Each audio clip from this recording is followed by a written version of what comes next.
Hello and welcome to Undead Gaming News, your one-stop shop for all things gaming. I'm your host Zombie, and first up this week, EA has announced that it's going to be shutting down and delisting multiple games from the Xbox Store. Those games include Battlefield 1943, Battlefield Bad Company, and Battlefield Bad Company 2. They will all be removed from the digital storefront starting April the 28th, and the online services will also close down in these games on December the 8th. If you own these games, you can still continue playing them and use their respective offline features such as the single-player campaigns, even after these dates. EA did also include Mirror's Edge in this announcement, however they later released an update to say that that was a mistake and that they have no plans to delist Mirror's Edge from digital storefronts in April. In other news, Bloober Team has offered an update on their Silent Hill 2 remake. Their CEO says that development on the game is pretty far along, though there are factors to consider when we're talking about when something like Silent Hill 2 remake can actually fully release. He says, Silent Hill 2 is technically ready. It does not mean the game is finished, but we are close. However, the issue of the release schedule lies with our partners. What the promotion will look like, and when the title will debut, is not directly in our hands. The Silent Hill 2 remake is set to release on the PS5, and it will come to PC and other platforms after the launch, whenever that launch may be. Over on CD Projekt Red's side of things, they've revealed that the new Witcher game, which is in development by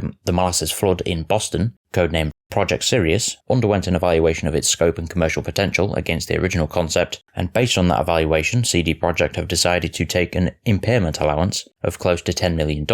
CD Projekt's statement went on to say that the company will now work on formulating a new framework for the project, and a spokesperson for CD Projekt also said, "Our current focus is ensuring that Project Sirius is aligned with the strategy of the CD Projekt Group. At this point in time, we are neither providing insight into the evaluation of the project nor the potential future frameworks thereof." In other news, the upcoming first-person vampire shooter Redfall was allegedly also in development for the PlayStation 5 before Microsoft acquired Bethesda, and according to the game's director, this version was ultimately cancelled and the game became exclusive to Microsoft platforms. In an interview, Arcane's Harvey Smith explained, "We got bought by Microsoft, and that was a huge sea change. They said, no PlayStation 5, now we're going to do Game Pass, Xbox and PC. Originally, Redfall was meant to release on all platforms, and Harvey said that the studio didn't mind that decision. However, he continued by saying, support from Game Pass and having to worry about one less platform, one less complexity, and Game Pass having a ton of people that can play, it could be our biggest game ever because of the 30 million Game Pass members or whatever the number is."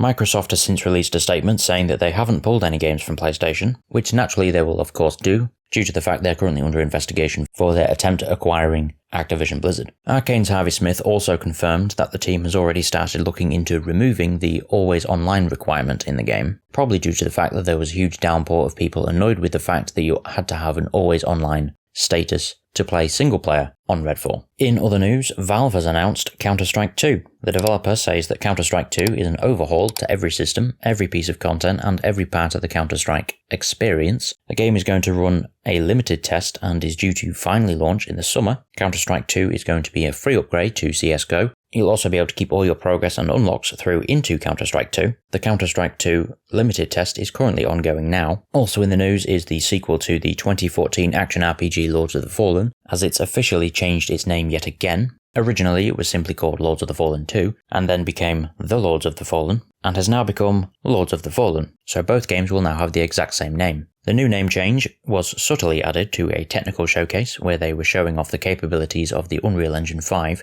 as that's now the engine they're going to use for the game. Some of the features that were displayed included using 3D scans of people to enhance the engine's character customization systems, and the engine's chaos physics feature, which will make all your gear move more realistically in combat. But unless they decide to change the name yet again, the way to make the distinction between the two games will of course be to state the release year when talking about the game now, much like people do with God of War, because you have the original God of War and the 2018 God of War. So in this case it will be the 2014 Lords of the Fallen and the 2023 Lords of the Fallen. However, in other news, Mutant Year Zero developer The Bearded Ladies Consulting have now announced a release date for their next game, Miasma Chronicles. It will be released on May the 23rd, 2023. Miasma Chronicles is a tactical RPG with turn-based strategy. It will be available on the PlayStation 5, Xbox Series S and X, and PC via Steam and Epic Games Store. It's set in a post-apocalyptic America, where a mysterious force called Miasma has wrought despair and damage. Players will follow the journey of two brothers as they start in a mining town and travel down to find answers which may change the course of human history forever. As for our final story, Daedalic Entertainment have announced a new release date for The Lord of the Rings Gollum, which of course has faced several roadblocks during production. While it was originally set for launch in 2021 and then again in 2022, before being pushed further back, it now has a new release date,